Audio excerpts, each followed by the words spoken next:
ബാബറി മസ്ജിദ് കേസിൽ അതിനിർണായക ഇടപെടൽ നടത്തിയിരിക്കുകയാണ് മുൻ സുപ്രീം കോടതി ചീഫ് ജസ്റ്റിസ്.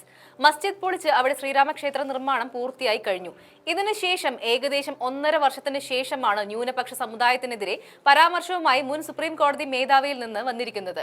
വൈകി വരുന്ന നീതി അത് നിഷേധിക്കുന്നതിന് തുല്യമാണെന്ന് നിയമപുസ്തകങ്ങൾ പറയുന്നുണ്ട്. എങ്കിലും രാജ്യത്തെ കോടിക്കണക്കിന് വരുന്ന ന്യൂനപക്ഷ സമുദായത്തിന്റെ ഉണങ്ങാത്ത മുറിവിൽ വീണ്ടും മുളക് തേച്ചത് പോലെയായി ചീഫ് ജസ്റ്റിസിന്റെ ആ നിരീക്ഷണം. ബാബറി മസ്ജിദ് നിർമ്മിച്ചത് അയോധ്യയിൽ ഉണ്ടായിരുന്ന ഹിന്ദു ക്ഷേത്രം പൊളിച്ചാണെന്ന് പറഞ്ഞിരിക്കുന്നത് സുപ്രീം കോടതി മുൻ ചീഫ് ജസ്റ്റിസ് DY ചന്ദ്രചൂഡ് ആണ്. ആർക്കിയോളജിക്കൽ സർവേയിൽ ഇക്കാര്യം കണ്ടെത്തിയതാണ്. പള്ളിയുടെ ചരിത്രം മറന്നാണ് തർക്കഭൂമിയിൽ ക്ഷേത്രം നിർമ്മിക്കാമെന്ന് താൻ കൂടി ഉൾപ്പെട്ട സുപ്രീം കോടതി ബെഞ്ചിന്റെ 2019 വിധിയെ പലരും വിമർശിക്കുന്നതെന്നും ചന്ദ്രചൂഡ് വിശദീകരിക്കുന്നുണ്ട്. ക്ഷേത്രം പൊളിച്ചാണ് മസ്ജിദ് നിർമ്മിച്ചത് എന്നതിന് തെളിവില്ല എന്നായിരുന്നു വിധിയിൽ സുപ്രീം കോടതി നേരത്തെ വ്യക്തമാക്കിയിരുന്നത്.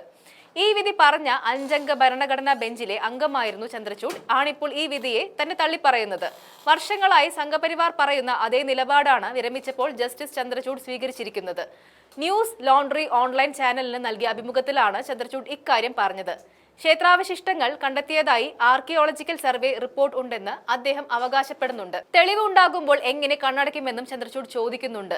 അഭിമുഖം നടത്തിയ മാധ്യമ പ്രവർത്തകൻ ശ്രീനിവാസൻ ജെയിൻ 2019 വിധിയെ മുൻനിർത്തി ചോദ്യങ്ങൾ ഉന്നയിച്ചു. നിങ്ങൾക്ക് ആവശ്യമുള്ള ചരിത്രം മാത്രമാണ് എടുക്കുന്നത്, ചരിത്രത്തിലെ ചില ഭാഗങ്ങൾ മാത്രമാണ് നോക്കുന്നത്. ജഡ്ജ്മെന്റ് വിശ്വാസത്തെ മുൻനിർത്തിയാണെന്നും തെളിവിനെ ആസ്പദമാക്കിയല്ല എന്നുമുള്ള വിമർശനമുണ്ട്. അവർ ജഡ്ജ്മെന്റ് വായിച്ചിട്ടുണ്ടാവില്ല. നിങ്ങൾക്ക് ജഡ്ജ്മെന്റിനെ അംഗീകരിക്കാനും നിരസിക്കാനുമുള്ള അവകാശമുണ്ട്. ഇങ്ങനെ പോകുന്നു ചന്ദ്രചൂഡിന്റെ മറുപടി. ഗ്യാൻവാബി പള്ളിയിൽ സർവേക്ക് അനുമതി നൽകിയ വിധിയെയും ചന്ദ്രചൂഡ് ന്യായീകരിക്കുന്നുണ്ട്. സ്ഥലത്തിന്റെ മതപരമായ സ്വഭാവം ഒരു അടഞ്ഞ വിഷയമല്ല. യുഗങ്ങളായി ഹിന്ദുക്കൾ പള്ളിയുടെ നിലവറയിൽ ആരാധന നടത്തിയിരുന്നു.